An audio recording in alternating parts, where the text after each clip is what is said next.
Hello बच्चा party, कैसे हो आप सब। आई होप आप सब बहुत अच्छे होंगे और मन लगा के पढ़ रहे होंगे। Welcome to science tuition hub. तो आज का हमारा क्या टॉपिक है? आज हम पढ़ेंगे important questions of the fundamental unit of life. ये बायोलॉजी का चैप्टर है। हमने इसका चैप्टर बहुत अच्छे से समझा था, एक एक वर्ड, एक एक उसका फंक्शन, एक एक स्ट्रक्चर, जो ऑर्गेनली का स्ट्रक्चर सारे। अब हम उसके क्वेश्चंस करेंगे। तो पहला क्वेश्चन, ये देखो बच्चों, ये सारे ये क्या है? माइटोकॉन्ड्रिया। ये क्या है? Animal cell.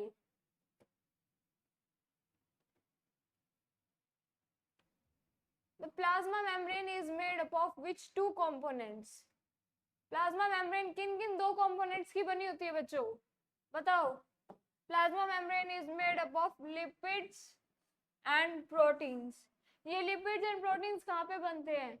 आर में एंड एस में। रफ एंडोप्लाज्मिक रेटिकुलम में क्या बनता है? प्रोटीन्स बनते हैं, क्योंकि उस पे राइबोसोम्स प्रेजेंट होते हैं। स्मूथ एंडोप्लाज्मिक रेटिकुलम में क्या बनता है? उसमें लिपिड्स बनते हैं। और ये दोनों ही क्या प्लाज्मा मेम्ब्रेन के स्ट्रक्चर में हेल्प करते हैं। तो ये कहाँ से आते हैं? ये आते हैं फ्रॉम एंडोप्लाज्मिक रेटिकुलम। अब हमारे पास जो सेकंड क्वेश्चन है, क्या है बच्चों? What is hypotonic solution? हमने तीन टाइप के सॉल्यूशंस पढ़े थे बच्चों, याद करो। Hypotonic, hypertonic and isotonic. Hypotonic क्या होगा? जब सेल के अंदर कॉन्सेंट्रेशन ज्यादा होगी compare to the cell surrounding, तो water will move inside. Water will move inside, तो उससे क्या होगा? सेल मोटी होगी, स्वेलअप होगी। हमने एक ट्रिक देखी थी इसकी, हिप्पोपोटामस मोटा होता है, तो हाइपोटोनिक सॉल्यूशन में क्या होगा? सेल मोटी हो जाएगी, cell will swell up. A solution having solute concentration lower than that of the cell sap. Cell के अंदर होता है। जब सेल के अंदर क्या हो? कॉन्सेंट्रेशन कम हो कंपेयर टू द सेल के अंदर कॉन्सेंट्रेशन ज्यादा हो, बाहर क्या हो? कॉन्सेंट्रेशन कम हो, तो क्या होगा? पानी बाहर से अंदर आएगा। Is called hypotonic solution. Hypotonic solution में बच्चों हम और क्या लिख सकते हैं? Cell will swell up. Cell क्या हो जाएगी? मोटू मोटू। अब हम देखते हैं बच्चों क्या हाइपरटोनिक सॉल्यूशन। हाइपरटोनिक सॉल्यूशन में क्या होगा? जब बाहर क्या होगी? कंसंट्रेशन ज्यादा होगी। बाहर क्या कंसंट्रेटेड सॉल्यूशन होगा, अंदर कंसंट्रेशन कम होगी, तो पानी क्या करेगा? बाहर आएगा। Cell will shrink. पानी बाहर आएगा तो सेल क्या होगी? सिकुड़ जाएगी, cell will shrink. A solution having solute concentration higher than that of the cell sap. Higher than that of the cell sap मतलब सेल सैप, सेल के अंदर जो सेल सैप कहाँ पे होता है बच्चों? सेल सैप होता है वैक्यूल में। तो इसमें कंसंट्रेशन कम होगी, बाहर कंसंट्रेशन ज्यादा होगी, तो क्या होगा? पानी बाहर आएगा, वाटर विल मूव आउटसाइड। कौन से प्रोसेस से? ऑस्मोसिस से। एंड इससे क्या होगा? Cell will shrink.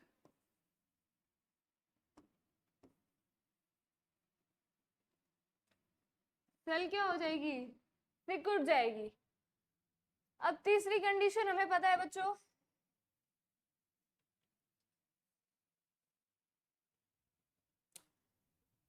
Isotonic solution. Isotonic solution क्या? जब सेल के अंदर और सेल के बाहर दोनों जगह क्या हो? कंसंट्रेशन सेम हो। सेम होगी तो क्या? पानी अंदर भी जाएगा, बाहर भी आएगा, सेम क्वांटिटी में। तो वो हम उसे क्या बोल देंगे कि ना ही पानी की मूवमेंट नहीं हो रही है, ना ही सेल श्रिंक हो रहा है, ना ही सेल स्वेलअप हो रहा है। A solution having solute concentration same as that of the cell sap, same concentration, is known as isotonic solution. Cell will remain same. वो क्या होगी? ना स्वेलअप होगी, ना ही वो क्या होगी? श्रिंक होगी।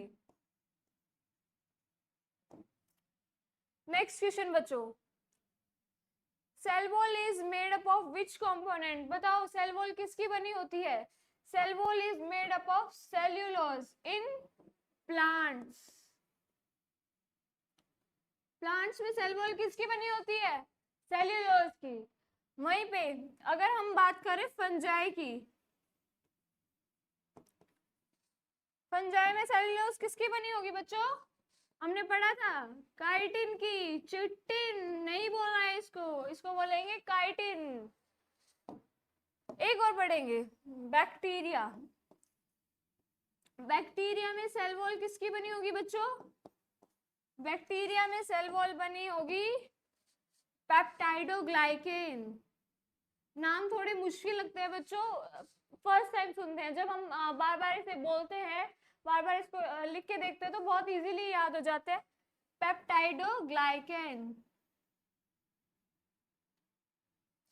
तो सेल वॉल प्लांट्स में होगी सेल्यूलोज की, फंजाई में होगी काइटिन की, बैक्टीरिया में होगी पेप्टाइडोग्लाइकेन की। अब हम चलते हैं अपने नेक्स्ट क्वेश्चन की तरफ।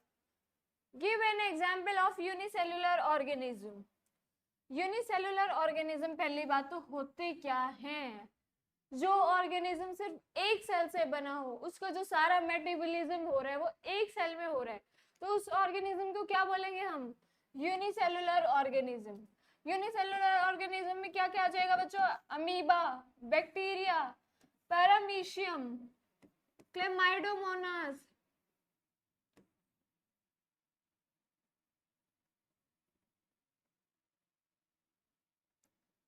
ये सारे क्या है बच्चों? Unicellular organisms. अब क्या है? Multi cellular organism. Multi cellular organism क्या होते हैं? We are multi cellular organism, जो कि बहुत सारी बिलियंस मिलियंस ऑफ सेल्स से मिलके बने हो, उन्हें क्या बोलेंगे? Multi cellular. Multi means many cellular cells, जो कि बहुत सारी सेल्स से मिलके बने हो। इसमें क्या आ जाएंगे? Fungi, plants, animals, humans and many more. So अब हम चलते हैं अपने नेक्स्ट क्वेश्चन की तरफ। What is an active transport? बच्चों ये भी हमने वहां पढ़ा है। एक्टिव ट्रांसपोर्ट क्या होता है? जब from low concentration to high concentration जाना हो, तो उसके लिए क्या होगा? एनर्जी की रिक्वायरमेंट होगी, and it will happen through only through semi permeable membrane. देखो बच्चों, एक्टिव ट्रांसपोर्ट के साथ साथ हम पैसिव भी डिस्कस करते हैं। पैसिव ट्रांसपोर्ट, पैसिव ट्रांसपोर्ट क्या होता है? Diffusion from high concentration to low concentration.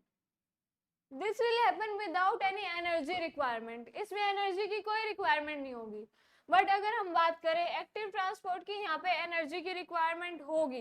Energy in the form of ATP. The movement of molecules across the membrane. कैसी होनी चाहिए बच्चों मेम्ब्रेन? मेम्ब्रेन होनी चाहिए selectively permeable,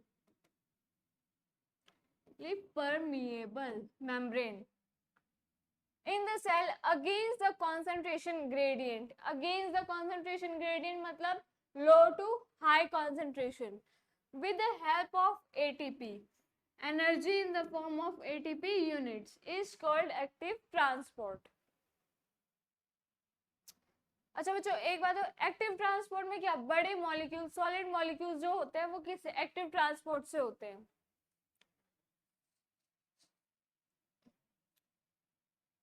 What is intracellular source of digestive enzymes? Digestive enzymes का intracellular source क्या है? Lysosomes. किस में मिलते हैं? Lysosomes में मिलते हैं। Lysosomes का काम क्या होता है बच्चों? याद करो। Lysosomes are known as suicidal bags. Suicidal bags क्यों बोलते हैं? क्योंकि जब सेल का खुद का मेटाबॉलिज्म अच्छे से काम नहीं कर पा रही है, सेल उसका मेटाबॉलिज्म खराब हो रहा है, तो इट विल बर्स्ट आउट और वो अपनी ही सेल को डाइजेस्ट कर लेगा। डाइजेस्ट कैसे होंगे? With the help of digestive enzymes. और now next question, what is endocytosis? Endocytosis क्या होता है बच्चों? एंडो मींस अंदर, हम कोई चीज अंदर ले रहे हैं, दैट इज एंडोसाइटोसिस। सॉरी, हम कोई चीज को बाहर रिलीज आउट कर रहे हैं, दैट इज एक्सोसाइटोसिस। एक्सोसाइटोसिस। अब इसको याद कैसे रखें? What mean exo is exit. एक second, exocytosis, exo related to exit, endo अंदर, endocytosis in the ingestion or engulfment of food and other material by folding of the plasma membrane as seen in amoeba. amoeba में हम क्या देखते हैं, endocytosis and exocytosis की help से वो food लेते हैं. अब बच्चों याद करो अमीबा का स्ट्रक्चर. अमीबा का स्ट्रक्चर कैसा होता है? तो हम बोलेंगे अमीबा तो यूनिसेलुलर है, उसका कोई फिक्स स्ट्रक्चर नहीं है. Suppose this is amoeba. Now what will it form? ये सपोज करो बच्चों यहाँ पे कोई फूड पार्टिकल है, तो क्या होगा? अमीबा विल फॉर्म सूडोपोडिया, जिससे क्या होगा? ये फूड पार्टिकल अंदर आ जाएगा. ये जो फूड पार्टिकल अंदर आया है, दिस प्रोसेस इज कॉल्ड, ये जो फूड पार्टिकल का अंदर आना हुआ, एनगल्फ किया उसने, निगला, दैट इज कॉल्ड एंडोसाइटोसिस. अब अंदर क्या होगा बच्चों? फूड वैक्यूल बनेगा, जिससे कि फूड वैक्यूल बनेगा, फूड की डाइजेशन होगी, जो भी प्रोसेस होगा वो एक सिंगल सेल के अंदर होगा. देन फूड कहाँ पर आ जाएगा बच्चों? वो यहाँ प्लाज्मा मेम्ब्रेन के पास आ जाएगा. प्लाज्मा मेम्ब्रेन के पास आ जाएगा और उसके बाद क्या होगा बच्चों? यहाँ से food will not food excretory waste product, food उन्होंने यूटिलाइज कर लिया, जो वेस्ट प्रोडक्ट है वो क्या हुआ? वो यहाँ से बाहर निकल गया. इस बाहर निकलने के प्रोसेस को हम क्या बोलेंगे बच्चों? एक्सोसाइटोसिस. इसको हम बोलेंगे एक्सोसाइटोसिस. अब हम नेक्स्ट क्वेश्चन पे चलते हैं. Where are genes located? Genes क्या होते हैं बच्चों? जीन्स जो हमारे कैरेक्टर्स है, और from one generation to next generation जो इनहेरिट होते हैं वो जीन्स होते हैं via chromosome. Genes are located on chromosomes in the nucleus. अब क्रोमोसोम्स हमें पता है, जब एक compact structure before cell division, तो वो क्या होता है? क्रोमोसोम. तो बच्चों कुछ इस टाइप के होते हैं क्रोमोसोम्स. तो ये क्रोमोसोम क्या होता है? क्रोमोसोम्स के ऊपर जीन्स प्रेजेंट होते हैं. मान लो यहाँ पे कोई जीन है और वो क्या करता है? कैरेक्टर कैरी करता है. हमारी कैसी आईज होंगी, हमारा कैसा नोज होगा, हमारे कैसे हैंड्स होंगे, हमारी height, every character is present on these. Next question. Name two structures found in plant cell but not in animal cell. Plant cell में मिले बट एनिमल सेल में नहीं मिले. पहला तो उसका ग्रीन कलर होता है. ग्रीन कलर क्यों होता है? Due to chloroplast. Chloroplast is part of plastid.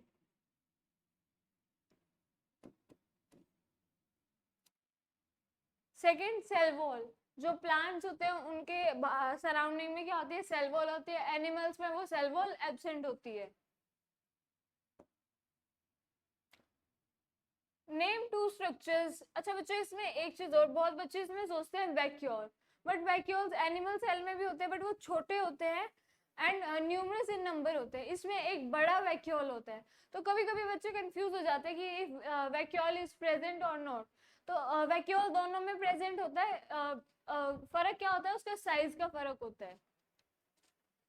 Name two structures found in animal cell but not in plant cell.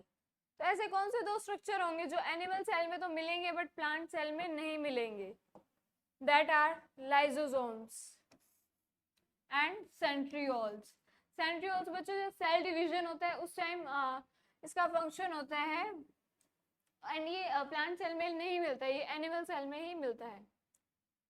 Lysosomes भी बहुत रेयर प्लांट सेल में मिल सकते हैं, बट बहुत रेयरली इन प्लांट सेल.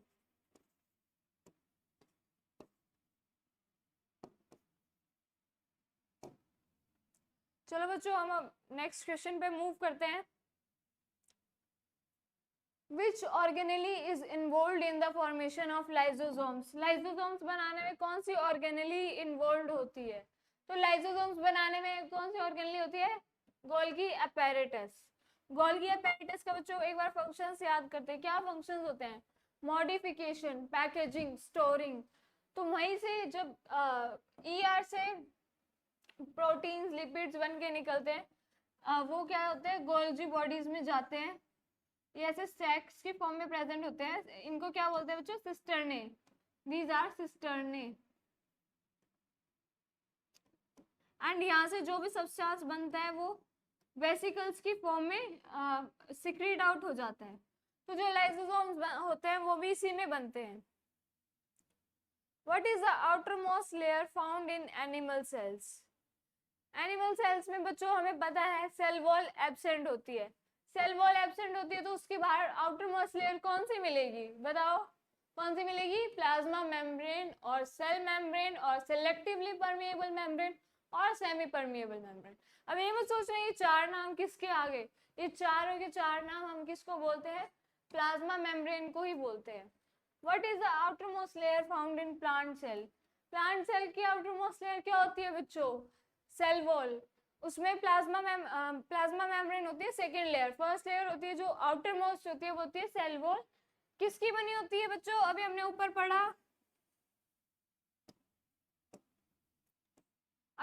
पढ़ा किसकी बनी होती है प्लांट्स में? सेल्यूलोज की. Cellulose. Moving to our next question. Question number 17. Which organelle is the storage sac of solid and liquid material? Storage sac कौन सी है? Storage sac है बच्चों हमारी vacuoles. Vacuoles में अमाइनो एसिड मिनरल्स जो भी होते हैं प्लांट्स के जो हमें मिलते हैं वो सारे vacuoles में स्टोर होते हैं.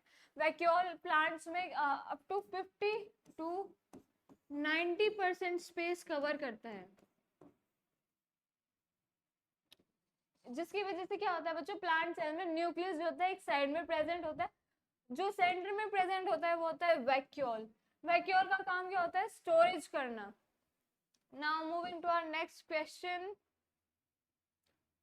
Which organelle serves as channel for transport of material between cytoplasm and ER? तो बच्चों इसका हम देखो हम अपने फर्स्ट ये स्ट्रक्चर दिख रहा है बच्चों. ट्रांसपोर्ट जो साइड ये है हमारा न्यूक्लियस. ये बच्चों आपको दिखाई दे रहा है? This is nucleus. ये है ER. तो कोई भी सब्सटेंस जो न्यूक्लियस से पास आउट होगा and cytoplasm, suppose this is cytoplasm, ये पूरा यहाँ पे साइटोप्लाज्म है तो उसको जाना होगा तो उसके लिए ट्रांसपोर्ट में हेल्प कौन करेगा? फ्रॉम न्यूक्लियस टू साइटोप्लाज्म और साइटोप्लाज्म टू न्यूक्लियस. तो वो हेल्प करेगी ER. ER कौन सी? Rough ER and smooth ER. अब हम वापस चलते हैं अपने क्वेश्चन पे.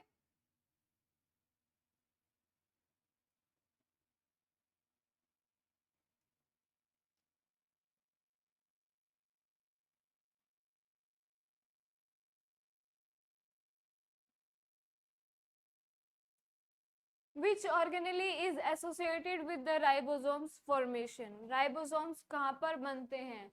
न्यूक्लियोलस में बनते हैं. न्यूक्लियोलस कहाँ प्रेजेंट होता है बच्चों? Inside the nucleus.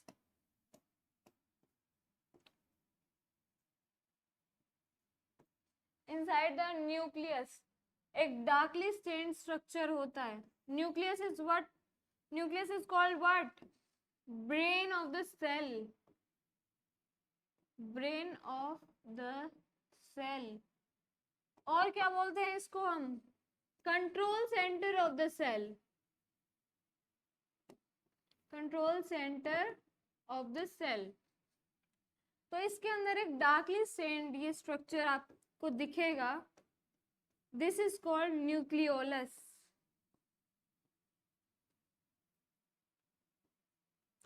एंड इसी के अंदर बच्चों राइबोसोम्स बनते हैं.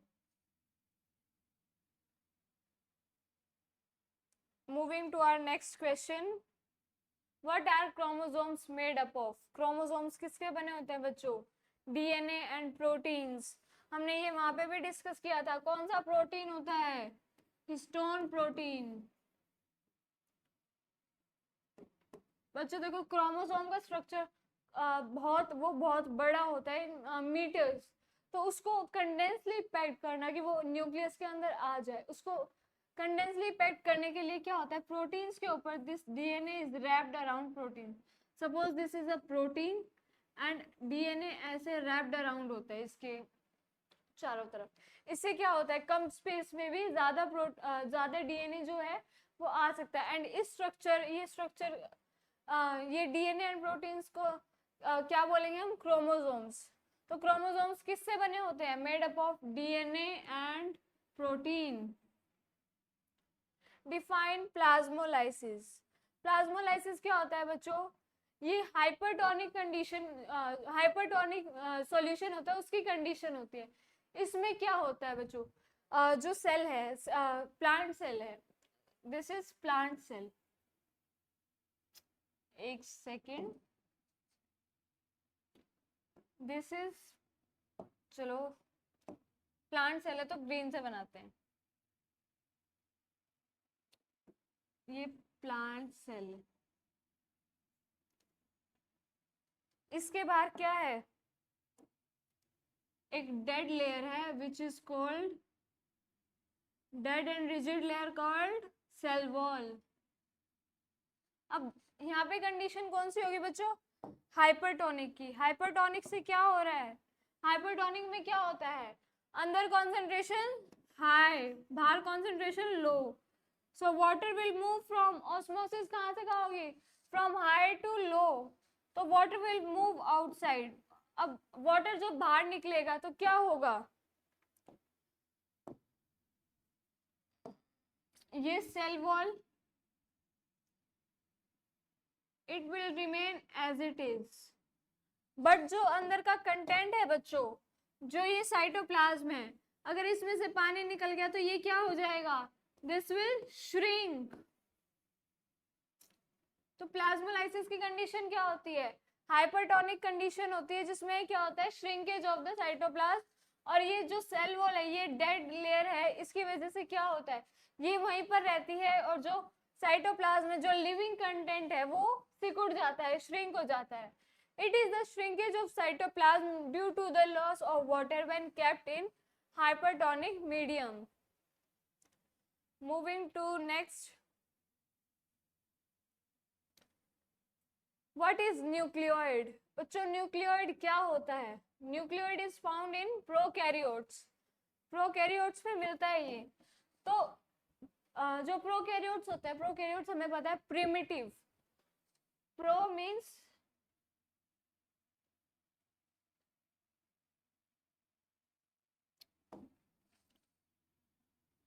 pro means primitive.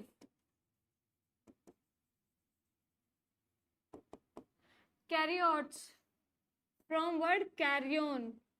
Carrion का मीनिंग क्या होता है बच्चों, न्यूक्लियस. तो प्रिमिटिव न्यूक्लियस, प्रोकैरियोट्स अपने नाम से ही बताते हैं कि जो प्रिमिटिव न्यूक्लियस है, दैट इज दैट इनके पास प्रिमिटिव न्यूक्लियस है, that's why they are called prokaryotes. तो प्रिमिटिव न्यूक्लियस को हम क्या नाम दे देते हैं बच्चों, न्यूक्लियोइड. ये क्या है, प्रिमिटिव न्यूक्लियस है. अब प्रिमिटिव न्यूक्लियस इसको क्यों बोलते हैं, क्योंकि अनडिफाइंड है. जो हमारा जो यूकैरियोट्स होते हैं उनमें जो न्यूक्लियस होता है कैसा होता है, well defined with proper nuclear membrane. But इसमें क्या होता है, न्यूक्लियर मेम्ब्रेन एब्सेंट होते हैं, अनडिफाइंड न्यूक्लियस होता है ये. It is undefined nuclear region in the cytoplasm of prokaryotes and it is known as nucleoid. Next question. Which organelle other than nucleus contains DNA? DNA other than nucleus किसमें होता है बच्चों, mitochondria and plastids. That's why these are also known as semi-autonomous cell organelles. Mitochondria and sorry बच्चों यहाँ plasmid, it's not plasmids, it's plastids. Mitochondria and plastids contain their own DNA. Name the only cell organelle seen in prokaryotic cell. सिर्फ prokaryotic cell का बच्चों आपने अगर structure देखा हो, suppose this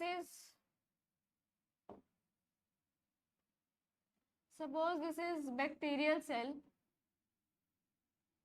इसके अंदर सिर्फ दो ही चीजें मिलेंगी बच्चों, एक तो ये देखो undefined nucleus and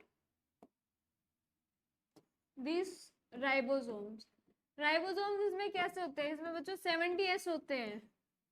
These ribosomes are 70S। Eukaryotes में ही होते हैं 80S। आप आगे इनके डिटेल में स्ट्रक्चर्स भी पढ़ेंगे हायर क्लासेस में। तो इसमें क्या होता है, ये फ्लैजिला होता है एंड ये स्मॉल स्मॉल इसमें सीलिया होते हैं।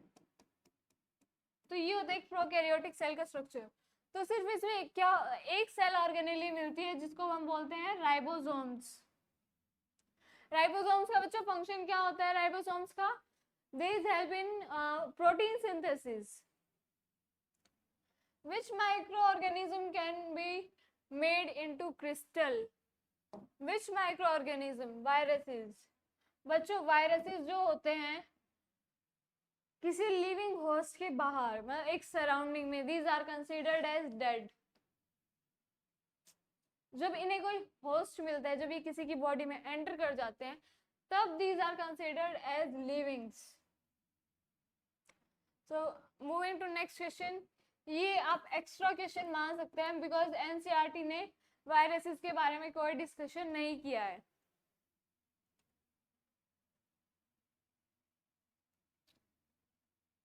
Name the cell organelle which is non membranous. बच्चों कौन सी सेल ऑर्गेनेली है जो नॉन मेम्ब्रेनस है, ribosomes. Ribosomes don't contain membrane. तो बच्चों साथ के साथ ये भी बता दो कौन से होते हैं जिनमें सिर्फ एक मेम्ब्रेन प्रेजेंट होती है, कौन से होते हैं बच्चों, वैक्यूल्स, सिंगल मेम्ब्रेन होती है, उसमें क्या प्रेजेंट होता है, उस मेम्ब्रेन का नाम क्या होता है, टोनोप्लास्ट। डबल मेम्ब्रेन किस में होती है, न्यूक्लियस में होती है, mitochondria, plastids, these are double membrane bound. Now define diffusion. Diffusion क्या होता है बच्चों, movement of molecules from a region, एक from high concentration to low concentration. ये पैसिव ट्रांसपोर्ट का होता है बच्चों, it is a type of passive transport.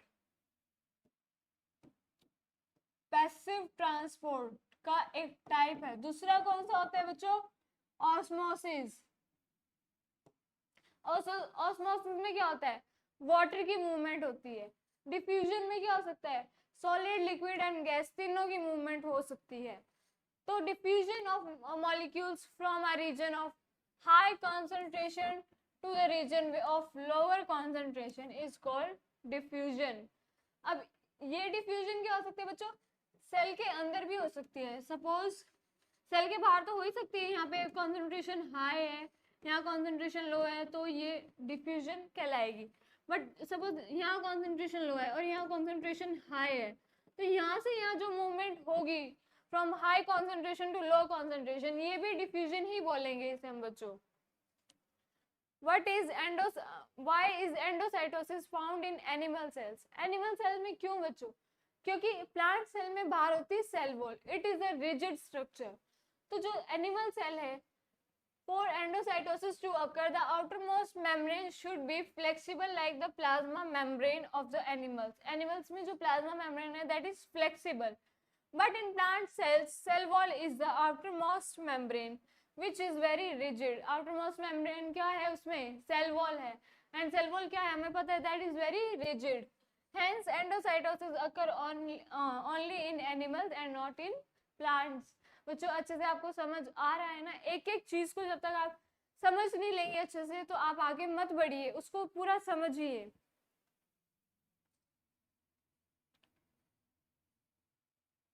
Which cell organelle controls most of the activities of the cell? Most of the activities कौन control करता है, nucleus. Nucleus को हम क्या बोलते हैं, control centre of the cell, brain of the cell. Nucleus, also known as brain of the cell, control most of the activities of the cell because it contains DNA.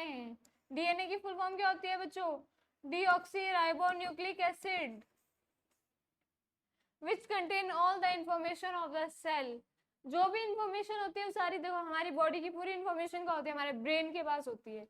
अगर हमारा brain अच्छे से work नहीं कर रहा है तो हमारी पूरी बॉडी वर्क नहीं करेगी। तो same is with the nucleus, nucleus is the brain of the cell. What is cell wall and how it is formed? भाई सेल वॉल क्या है? सेल वॉल एक नॉन लिविंग रिजिड स्ट्रक्चर है। कैसे बनता है? सेल ही उसे सिक्रेट करती है। Cell wall is non living and freely permeable rigid structure.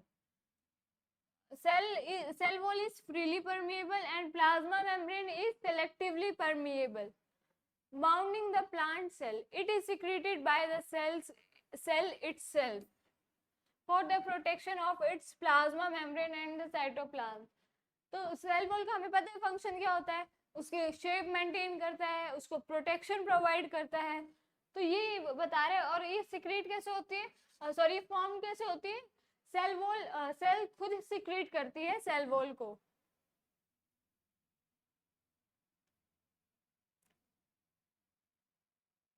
There would be no plant life if chloroplasts did not exist.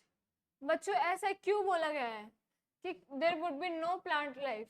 क्यों नहीं होगी क्लोरोप्लास्ट के बिना? क्लोरोप्लास्ट में क्या होता है हमें पता है। क्लोरोप्लास्ट में होता है chlorophyll which provide green colour to this, green colour to the plants. और ग्रीन कलर की वजह से ही क्या होता है, फोटोसिंथेसिस होती है उसमें।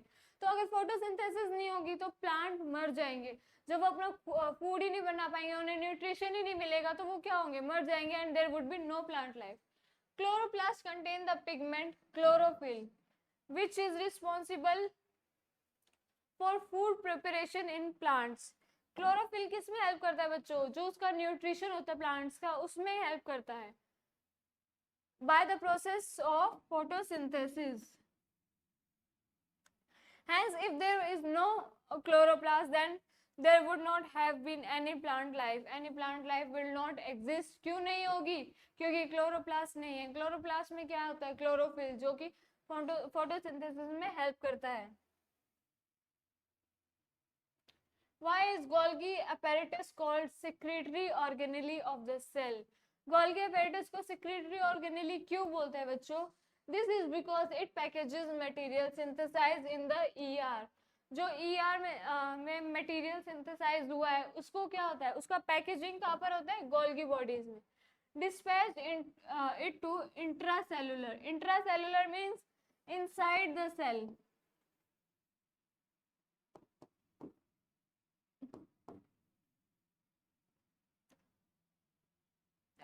Like plasma membrane and lysosomes and extracellular cell surface targets. तो इसमें क्या होता है बच्चों, जो ER में कोई मटेरियल बना उसकी पैकेजिंग कहाँ होगी? उसकी पैकेजिंग होगी ER में। ER के बाद ER जो सिक्रेट करेगा फिर वो डिस्पैच हो जाता है। वो अगर सेल के अंदर होना चाहिए, कोई चीज की रिक्वायरमेंट सेल के अंदर है तो वो अंदर होगा बाय इंट्रासेलुलर, उसे हम क्या बोलेंगे? इंट्रासेलुलर। और अगर सेल के बाहर चाहिए तो हम क्या बोलेंगे? Extra cellular. यहाँ पे होता है intercellular as well, intercellular from one cell to another cell. बच्चों moving to our next question, what are the functional regions of the cell? Functional region of the cell are बच्चों 3। ये 3 जो होते हैं ये हर एक में मिलते हैं, be it prokaryote, be it eukaryote, be it plant cell, be it animal cell. कौन से? सेल मेम्ब्रेन, प्लाज्मा मेम्ब्रेन सब में मिलती है। प्लांट, एनिमल, फंजाई, एल्गी सब में, sorry not algae, nucleus, cytoplasm, these are 3 functional regions of the cell. What is cell sap? Give its composition. Cell sap क्या होता है बच्चों? सेल सैप होता है जो वैक्यूल के अंदर लिक्विड फ्लूइड जो फिल्ड होता है उसे हम बोलते हैं सेल सैप। उसमें क्या होता है? शुगर, प्रोटीन्स, अमाइनो एसिड, ये सारे किसमें स्टोर्ड होते हैं? ये उस सेल सैप में स्टोर्ड होते हैं प्लांट की। Liquid contents in the vacuole of plant cell is called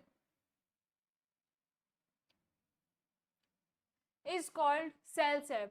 The cell sap contains sugar, amino acid, proteins, minerals and metabolic waste जो सेल वेस्ट रिलीज करती है वो भी वैक्यूल में स्टोर होता है, इसीलिए वैक्यूल्स को हम क्या बोलते हैं, vacuoles are known as, that's why vacuoles are known as storage sacs of this cell.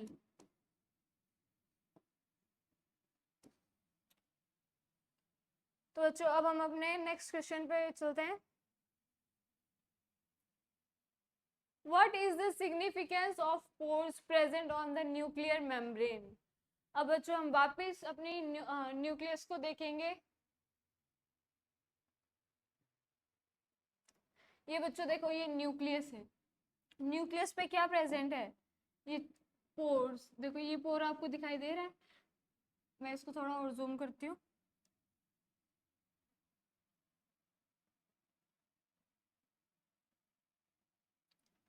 ये बच्चों यहाँ पर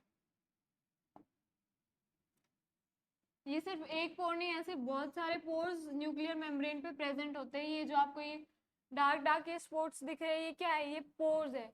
ये क्यों होते हैं बच्चों, कोई भी material from inside to nucleus to outside in the cytoplasm, तो उसका ट्रांसपोर्ट कैसे होता है, कैसे होता है, from the nuclear membrane. Nuclear membrane पे जो पोर्स होते हैं, न्यूक्लियर पोर्स, उनके थ्रू होता है बच्चों.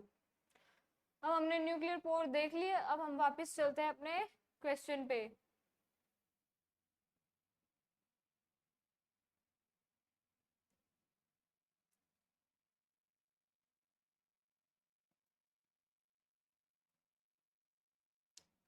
What is the significance of pores present on nuclear membrane? The pores present on nuclear membrane allow transport of water-soluble molecules across the nuclear envelope. जो water soluble molecules होते हैं from nucleus to outside the cell, उसका transport कैसे होगा, through nuclear pore. RNA बच्चों they are also just like DNA की तरह होते हैं. These are ribose nucleic acid, and ribosomes move out of the cell, out of the nucleus, whereas carbohydrate, lipids, proteins move into the nucleus. जो cytoplasm से कोई चीज अंदर जानी है या बाहर जानी है वो कैसे होगी, थ्रू न्यूक्लियर पोर्स. अब जो यहाँ पे लिखा हुआ है न्यूक्लियर मेम्ब्रेन, बहुत बच्चे यहाँ कंफ्यूज हो जाते हैं, वो न्यूक्लियर मेम्ब्रेन को समझ लेते हैं प्लाज्मा मेम्ब्रेन, वो प्लाज्मा मेम्ब्रेन सोचने लग जाते हैं. प्लाज्मा मेम्ब्रेन सोचते हैं तो वो बोलते हैं प्लाज्मा मेम्ब्रेन में तो हमने कहीं पोर पढ़ा ही नहीं था, इस वजह से बच्चे कंफ्यूज हो जाते हैं. तो बच्चों बिल्कुल कंफ्यूज नहीं होना है, बिल्कुल हर एक चीज को क्रिस्टल क्लियर रखो. Do you agree the cell is a building unit of an organism? If yes, explain why. बच्चों हमने पढ़ा था cell is the basic structural and functional unit of life. तो सेल सबसे छोटी यूनिट है, उसी से फिर आगे हमारा जो पूरा ऑर्गन सिस्टम बनता है. तो सेल से क्या बनते हैं, सेल से टिश्यूज बनते हैं, टिश्यू से क्या बनता है, ऑर्गन बनता है, जस्ट लाइक हार्ट. अब उस ऑर्गन से क्या बनेगा, पूरा ऑर्गन सिस्टम फिर डेवलप होगा. तो जैसे ऑर्गन हार्ट किस ऑर्गन सिस्टम का पार्ट है, सर्कुलेटरी सिस्टम का ये पार्ट है. तो अब यहाँ पे पढ़ते हैं, an organism is made up of various organ system like digestive system, nervous system, circulatory system etcetera. बहुत सारे हमारे अंदर सिस्टम्स हैं. These organ systems in turn are made up of various organs. जैसे सपोज डाइजेस्टिव सिस्टम है, digestive system में कौन से ऑर्गन है, यहाँ फेरिंग्स है, इसोफेगस है, स्टमक है, इंटेस्टाइन है, रेक्टम, एनस. तो ये क्या है, ऑर्गन है. Also tissues are group of cells performing the same function. Tissue क्या है, ग्रुप ऑफ सेल्स जो एक ही तरह का फंक्शन परफॉर्म कर रहे हैं. Hence a cell is a building unit of an organism. तो सबसे स्मॉलेस्ट यूनिट क्या होगी, cell. Cell, tissue, organ, organ system और ऑर्गन सिस्टम्स होंगे तो उससे पूरा फिर क्या बनेगा, एक organism, just like us human beings.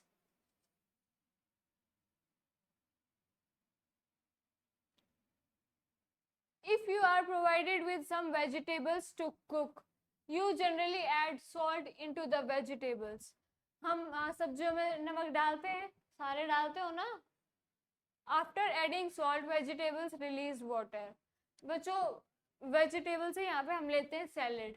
हमने सपोज क्यूकम्बर हमने सैलेड में कट किया, हमने उस पर सॉल्ट स्प्रिंकल किया, तो थोड़ी देर बाद हम क्या देखते हैं, पानी बाहर आ जाता है।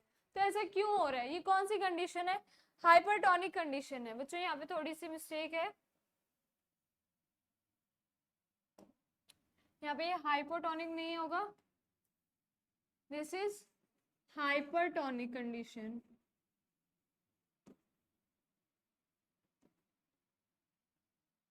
When salt is added, a hypertonic medium, hypertonic medium कौन सा, जिसमें concentration बाहर ज्यादा हो अंदर कम हो, तो water will move outside of the cell and what will it cause, it will cause the shrinkage of the cell.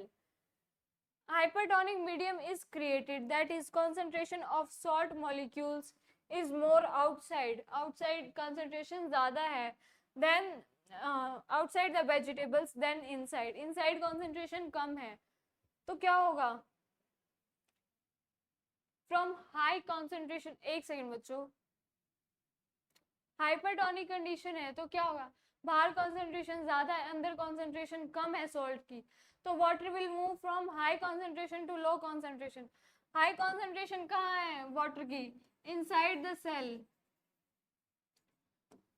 और hence due to osmosis water from the vegetables come out, water from the vegetables come out, और वहां पे क्या होगा, shrinkage of the sales होगा।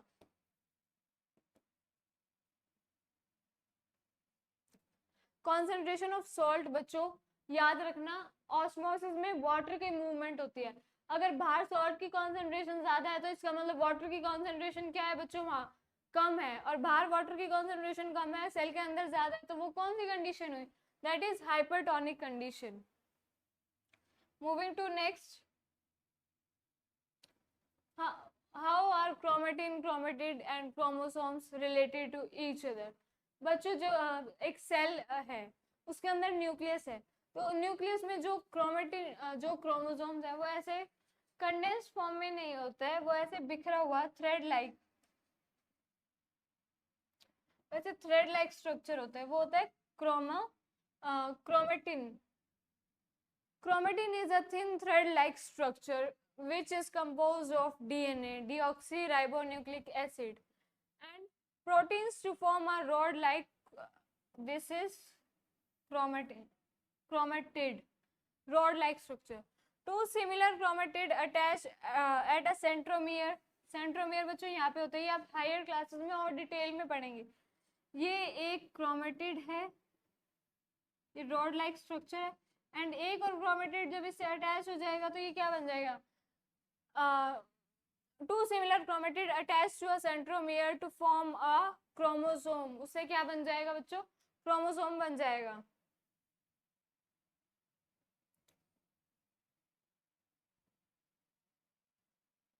What is membrane biogenesis, membrane biogenesis क्या होता है बच्चों, how is plasma membrane form during this process. Membrane biogenesis मतलब मेम्ब्रेन का फॉर्मेशन, कौन सी मेम्ब्रेन, प्लाज्मा मेम्ब्रेन। अब बच्चों को देखते कैसे, the process of plasma membrane formation is called membrane biogenesis. जो प्लाज्मा मेम्ब्रेन की फॉर्मेशन हो रही है उसे हम क्या बोल रहे हैं, मेम्ब्रेन बायोजेनेसिस। इसमें कौन सी ऑर्गेनेलीज यूज होंगी बच्चों, हमने देखा प्लाज्मा मेम्ब्रेन में क्या होता है, प्रोटीन होता है एंड लिपिड होता है। प्रोटीन किससे सिक्रीट होता है, आरईआर से, लिपिड किससे सिक्रीट होता है, एसईआर से। वो फिर कहाँ जाएंगे, गोल्गी बॉडीज में फॉर देयर पैकेजिंग, उससे वो कहाँ रिलीज आउट हो जाएंगे, जो सिक्रेटरी वेसिकल्स होती हैं वो रिलीज होंगी प्लाज्मा मेम्ब्रेन की तरफ, और वो क्या बनाएंगी, the structure of plasma membrane. Plasma membrane में लिपिड और प्रोटीन दो चीजों की जरूरत होती है, दोनों ही किससे मिल रही है, ईआर से। अब बच्चों यहाँ पे देखो, रफ ईआर क्या देगी, रफ ईआर से हमें क्या मिलेगा बच्चों, प्रोटीन। रफ ईआर से प्रोटीन क्यों मिलेगा, क्योंकि उसके ऊपर राइबोसोम्स प्रेजेंट है, राइबोसोम्स क्या करते हैं, प्रोटीन सिंथेसिस। स्मूथ ईआर से क्या मिलेगा बच्चों, लिपिड्स। ये कहाँ जाएंगे, गोल्गी बॉडीज में for their modification, for their packaging. Golgi bodies क्या है, सिक्रेट करेगी बच्चों, सिक्रेटरी वेसिकल सिक्रेट करेगी। सिक्रेटरी वेसिकल से फिर क्या बनाएंगे, वो बनाएंगे प्लाज्मा मेम्ब्रेन। और हमें क्या बनानी थी, प्लाज्मा मेम्ब्रेन ही तो बनानी थी ना। तो next, the proteins and lipids are first synthesised in rough endoplasmic reticulum and smooth endoplasmic reticulum respectively. Then these are transported to Golgi bodies for their modification. After modification, these are transported to the cell surface through vesicles. Vesicles को क्या बोलेंगे बच्चों हम, secretory vesicles, जिससे ये वो होता है, those are called secretory vesicles.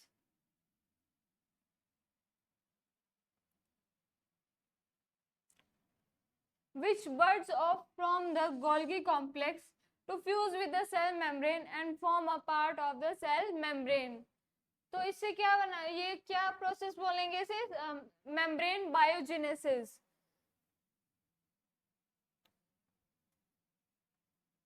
Write the name of different plant parts in which chromoplast, chloroplast, leucoplast are present. Chloroplast, chromoplast, leucoplast किसके टाइप्स है बच्चों, प्लास्टिड्स के टाइप है। तो क्रोमोप्लास्ट, क्रोमोप्लास्ट क्या होते हैं, chromoplast provide colour.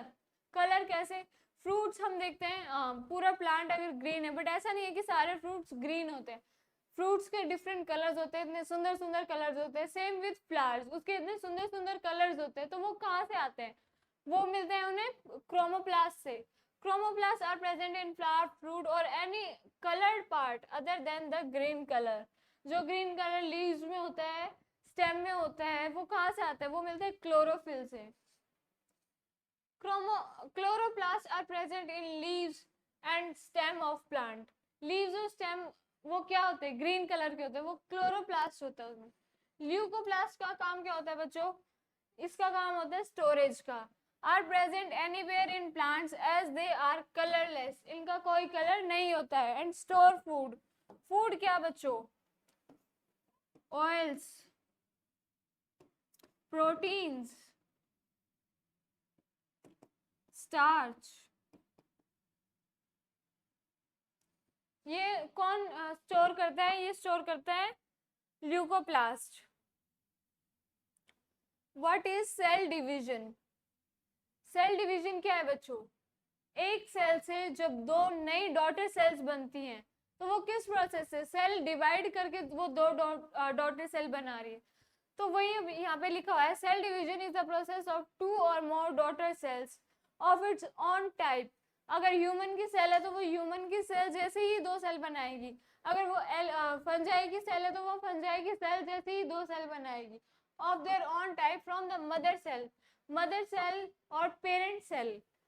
These are similar in structure and function. ये उनका स्ट्रक्चर और फंक्शन कैसा होगा, जैसा उसकी मदर सेल का होगा। बच्चों ये देखो, माइट सेल डिवीजन का मैं हम एक बार पूरी रिवीजन लेते हैं सेल डिवीजन की।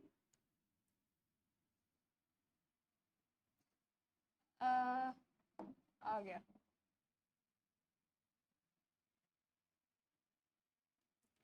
This is a mother cell, ये क्या है, मदर सेल। इससे क्या बनी बच्चों, अगर इससे बनी दो डॉटर सेल, सपोज इसमें 46 क्रोमोसोम्स हैं, इसमें भी 46 ही आए, इसमें भी 46 है, तो ये प्रोसेस क्या होगी, this is mitosis, also known as equational division. जो क्रोमोसोम नंबर मदर सेल में था वही सेम किसमें होगा, डॉटर सेल में। और एक से कितनी बनी, सिर्फ दो बनी। अब अगर हम बात करें, एक और मदर सेल है, इसमें 46 क्रोमोसोम है, इससे 4 सेल बनी।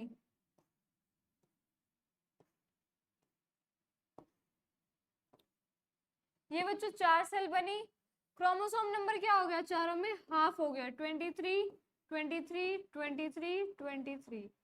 4 डॉटर सेल बनी, क्रोमोसोम नंबर हाफ हो गया।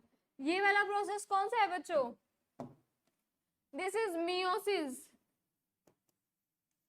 Meiosis also known as reductional division. Reductional division होती है बिकॉज इसमें क्रोमोसोम नंबर क्या हो जाता है बच्चों, हाफ हो जाता है। 46 क्रोमोसोम थे, हाफ हो गए कितने हुए, 23। अभी हम इसका आगे डिफरेंस देखेंगे पूरा। What are the functions of nuclear membrane? हमने ऊपर भी देखा, वापिस एक क्वेश्चन है। न्यूक्लियर मेम्ब्रेन, न्यूक्लियर एनवेलप या nuclear membrane separates the environment of nucleus from the rest of the cell. Membrane का बच्चों सबसे इंपॉर्टेंट फंक्शन ही क्या है? वो जो अंदर का एनवायरनमेंट है बाहर के एनवायरनमेंट से उसको सेपरेट आउट करती है। It protects the genetic material from the damage. Genetic material किस में प्रेजेंट होता है? न्यूक्लियस में। तो न्यूक्लियर की मेम्ब्रेन क्या करती है? उसको प्रोटेक्शन प्रोवाइड करती है। It facilitate and regulate exchange of material in and out of the nucleus. Nuclear membrane में बच्चों हमने क्या पढ़ा? न्यूक्लियर पोर्स होते हैं।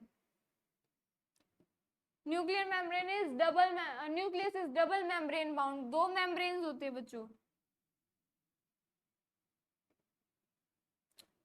ये हमने दो मेम्ब्रेन बना दी। ये क्या है यहाँ पे बच्चों? These are nuclear pore. What is this? This is nuclear membrane or nuclear envelope. तो न्यूक्लियर एनवेलप में पोर्स हैं जिसकी वजह से क्या हो रहा है?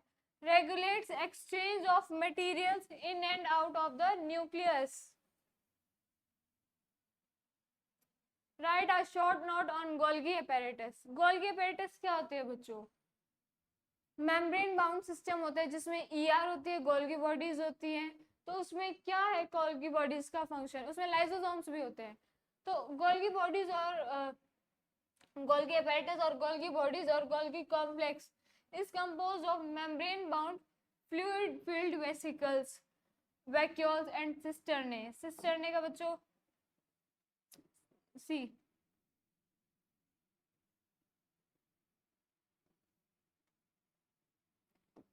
these are cisternae. These are cisternae. These are arranged parallel in the form of stacks. In animal cell they are large and only one or two in number, while in plant cell they are smaller and more in number. Also in plant cell they are distributed throughout the cytoplasm and are called dictyosomes. Plant cells में इनको क्या बोलते हैं? डिक्टियोसोम्स बोलते हैं। Now बच्चों next question,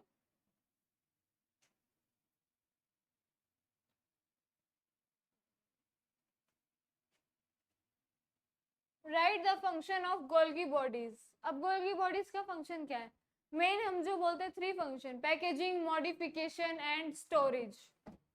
It is involved in the transport and modification of protein, lipid as well as carbohydrates. Protein lipids कहाँ बन रहे हैं? ईआर में बन रहे हैं। उसके बाद उनका ट्रांसपोर्ट का जो उनके ट्रांसपोर्ट में उनके मॉडिफिकेशन में कौन हेल्प करता है? गोल्गी बॉडीज करते हैं। Help in the formation of cell plate during cell division. तो जो सेल प्लेट आपके लिए नई चीज होगी। सेल डिवीजन होता है तो बच्चों क्या होता है? यहाँ पर एक सेल प्लेट बनती है जो उसका न्यूक्लियस है, क्रोमेटिन जो भी जेनेटिक मटेरियल है वो डिवाइड कर जाता है साइटोप्लाज्म में। तो यहाँ एक सेल प्लेट बनती है जिसकी वजह से फिर ये ब्रेक हो जाता है और ये दो नई सेल्स में कन्वर्ट हो जाता है। तो ये सेल प्लेट का फॉर्मेशन भी किसके थ्रू होता है? गोल्गी बॉडीज के। It is also involve in the formation of cell wall, plasma membrane and lysosomes and peroxisomes. Cell wall, plasma membrane, ये कहाँ से? हमने बोला था, हमने ऊपर पढ़ा था, सेक्रेटरी वेसिकल्स होती है, वो क्या होती है? प्लाज्मा मेम्ब्रेन किससे रिलीज आउट होती है? गोल्गी बॉडी से रिलीज आउट होती है। और वही प्लाज्मा मेम्ब्रेन में भी लाइसोसोम्स किससे इन्वॉल्व हुए हैं? किससे बने हैं वो? गोल्गी बॉडी से बने हैं। The material synthesized near ER endoplasmic reticulum is packed and dispatched to various targets inside and outside of the cell through the Golgi apparatus. यहाँ पे लिखो inside and outside of the cell. Cell के अंदर भी कोई material transport करना है या सेल के बाहर करना है तो वो किससे होगा? वो डिस्पैच होगा through Golgi apparatus.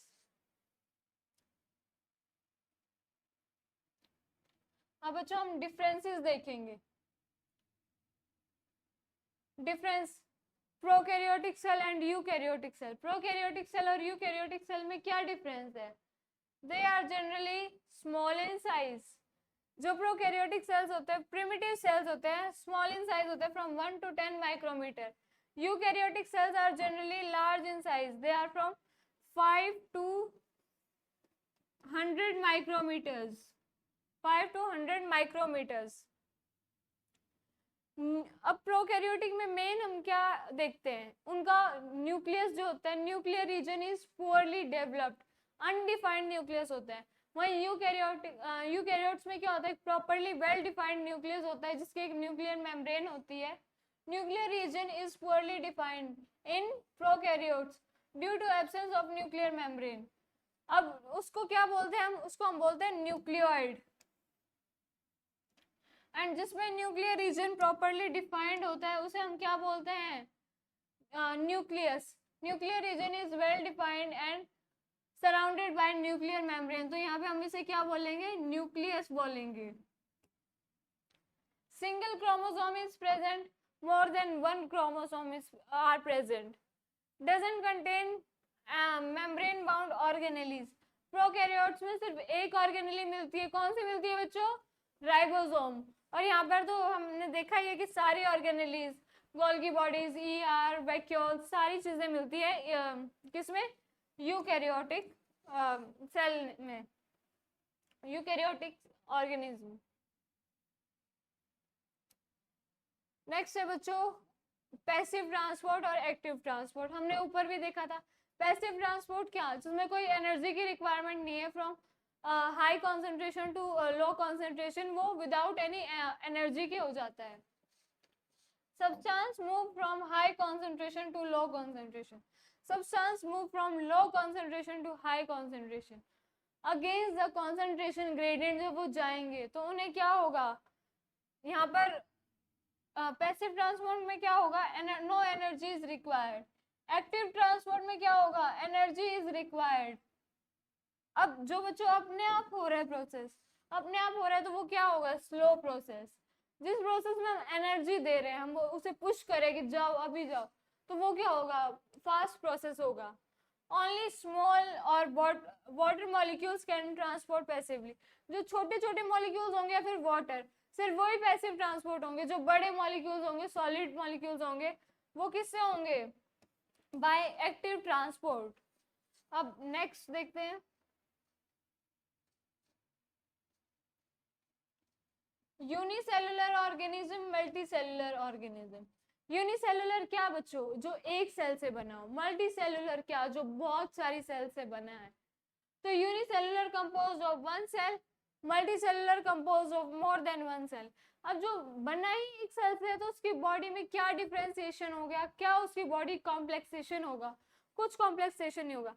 Simple body organisation, complex body organisation. Complex body organisation क्यों बोल रहे हो बच्चों, अब हमारी बॉडी है, उसमें ऐसा नहीं है कि एक ही ऑर्गन सारे काम कर रहा है, कि हार्ट है वो पंपिंग भी कर रहा है, डाइजेशन भी नहीं, सबका प्रॉपर एक डिफाइंड है वर्क कि किसको क्या करना है, वेल मैनेज्ड है।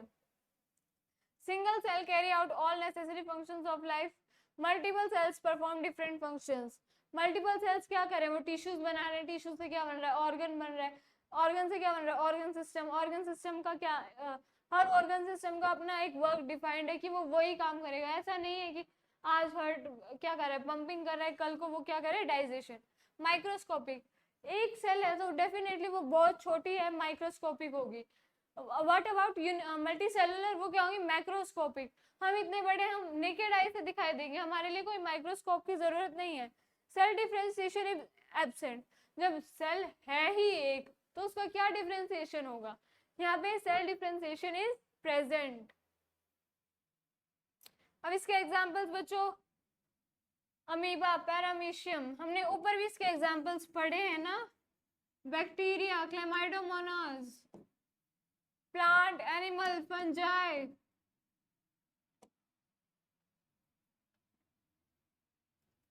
अब प्लांट सेल और एनिमल सेल में देखते हैं बच्चों। सेल वॉल प्लांट सेल में क्या होती है, प्रेजेंट होती है। एनिमल सेल में सेल वॉल क्या होती है, एब्सेंट होती है। Nucleus lies on one side. Lies on one side. Why? Because of the vacuole. 50 से 90% of the cell space is occupied by vacuole. वहीं पर जो एनिमल सेल्स है वहां पे न्यूक्लियस क्या होता है, सेंटर में लाई करता है. प्लासिड्स प्रेजेंट होते हैं. प्लासिड्स का काम क्या होता है, प्रोवाइड कलर. हम एनिमल्स, हम आपको आपने हमें देखा कि हम ग्रीन कलर के, रेड कलर के, नो. तो और एनिमल्स में ये क्या होते हैं, एब्सेंट होते हैं. Vacuoles, few or single lies on one side of the cell. बहुत छोटे होते हैं, मतलब सॉरी, प्लांट्स में एक बड़ा होता है जो कि मैंने अभी आपको 2-3 बार बता चुकी हूँ. 50 से 90% ऑफ द सेल का स्पेस कवर करता है. जबकि वहीं इसमें एनिमल सेल में ये स्मॉल होते हैं, न्यूमरस, बहुत सारे नंबर में होते हैं, बट छोटे होते हैं. सीलिया एब्सेंट मोस्टली प्रेजेंट. अब सीलिया क्या होता है बच्चों, सपोज ये एक सेल है, उसके बाहर ये hair like, thin hair like structure, finger like projections, these are cilia. ये क्या करते हैं बच्चों, फूड को ट्रैप करने में या फिर मूवमेंट में हेल्प करते हैं. ये जब इनकी मूवमेंट होती है, एक मूवमेंट करते हैं तो ये ऑर्गेनिज्म आगे बढ़ता है. एंड एक जो बड़ा होता है वो होता है फ्लैजिला. ये एक भी हो सकता है, किसी किसी में दो भी हो सकते हैं. न्यूट्रिशन, प्लांट सेल में क्या होता है, न्यूट्रिशन ऑटोट्रॉफिक होता है. एनिमल सेल में हेटेरोट्रॉफिक. एनिमल्स क्या, अपने सेल एनिमल सेल अपना खाना खुद बनाते हैं. वहीं प्लांट सेल्स क्या करते हैं, सॉरी, एनिमल सेल्स का क्या काम होता है, वो अपना खाना खुद नहीं बना सकती. प्लांट सेल्स अपना खाना खुद बना लेते हैं. माइटोसिस एंड मियोसिस, बच्चों मैंने आपको अभी ऊपर भी बताया. माइटोसिस क्या, जिसकी जो डिवीजन होती है in most of the cells for growth and repair. जो हमारी बच्चों नॉर्मल सेल्स हैं उनमें कोई भी डिवीजन हो रहा है तो वो ऐसा नहीं होगा कि हमारे अंदर 46 क्रोमोसोम्स है तो 46 से 23. ऐसे तो हमारे बॉडी में जितनी सेल्स है सबका क्रोमोसोम नंबर अलग हो जाता. तो माइटोसिस में क्या होता है, इक्वेशनल डिवीजन. जितने क्रोमोसोम पहली सेल में थे उतने ही नेक्स्ट में. तो ये किस में होता है, डिवीजन फॉर किस में होता है, सोमैटिक सेल्स में, मतलब all cells of the body for growth and repair. All cells of the body except for gametes. This process of division is responsible for the production of the gametes. Gametes में क्या होते हैं बच्चों, reductional division. Reductional division क्यों होती है, क्योंकि 23 chromosome from the mother and 23 chromosome from the father. तो जब वो दोनों मिलेंगे तो जो प्रोजेनी होगी उसमें वापस से कितने हो जाएंगे, 46 क्रोमोसोम्स आ जाएंगे. It is equational division, it is reductional division. 2 daughter cells are formed, 4 daughter cells are formed. Number of chromosome in daughter cell remain the same as the parent. जो नई डॉटर सेल बनी उसमें क्या बच्चों sorry, chromosome का number same रहेगा. जो पुरानी जो मियोसिस में जो डॉटर सेल बनेंगी उसमें क्या होगा, क्रोमोसोम नंबर हाफ हो जाएगा. तो बच्चों this is the end of the questions of the fundamental unit of life. I hope आप अच्छे से रिवीजन करेंगे, अच्छे से पढ़ाई करेंगे. ऑल द बेस्ट बच्चों.